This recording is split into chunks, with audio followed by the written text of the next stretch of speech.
Winged shade base. Me again. A couple of things I wanted to cover. You notice on the top of the harp it has a threaded rod. And sometimes people just put the shade on top of that and then stick a finial on top. When I do these, what I like to do, okay, is let's put it on the base. See, squeeze it. Get those things down in there. Okay, put that on. This is a barrel and a reducer. Okay, this is a barrel. See, this is a reducer. It actually threads inside the barrel, which is what I like to do. Okay, and then I put a pipe, a threaded pipe, inside the barrel with a couple of nuts on it. See, and it screws right on top of here. Now the harps come in different sizes. This is a 7-inch. Usually there's a mark on the outside of the harp, or sometimes it's on the inside that tells you whether it's a 7 or a 7.5 or an 8 or a 9 or 10.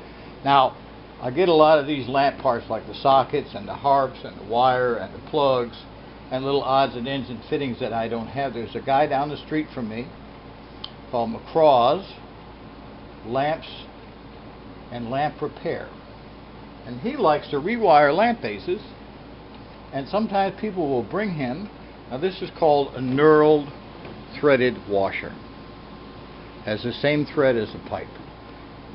A lot of different hardware stores like Ace Hardware and stuff carry all of this kind of hardware that you can go and buy in their electrical department, and you can build the height up a little bit if you need to,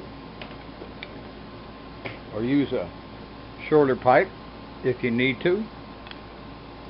This just happened to be something I had on hand, so I'm using it, and I do that. Okay, so when I put the shade on, Leslie, alright, it gives a nice solid, and this is what I'm using, Finial, same thing, same kind of threads as the pipe up here. A lot of this stuff is standardized.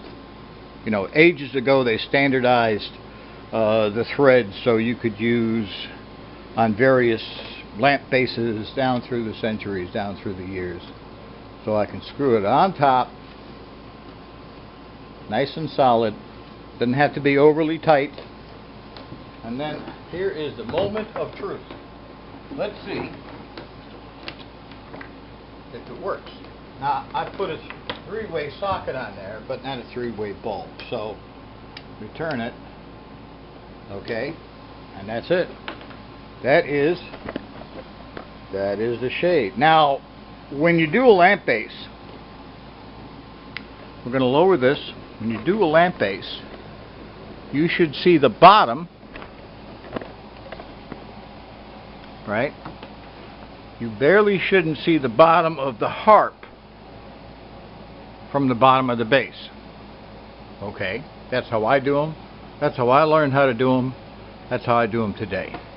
Now the lady that ordered this says it's going to go where drinks are going to be served, so she didn't want it really bright, and that is anything but bright.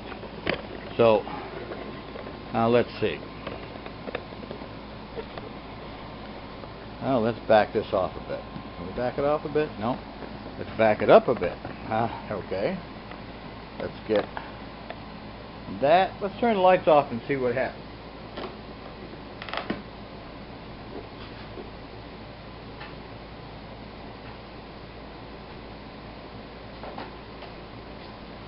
Now, that's not too bright, is it? I don't really think so. She could put, I think I have a 75-watt LED bulb in there. She can get one of those 3-way bulbs where you can put, was it 75, 100, 125, 150 watt light bulb in there. She could put a 100-watt incandescent light bulb in there if she wants. You know, but she didn't want it to be overly bright. So there we go. Thank you. God bless. Bye-bye.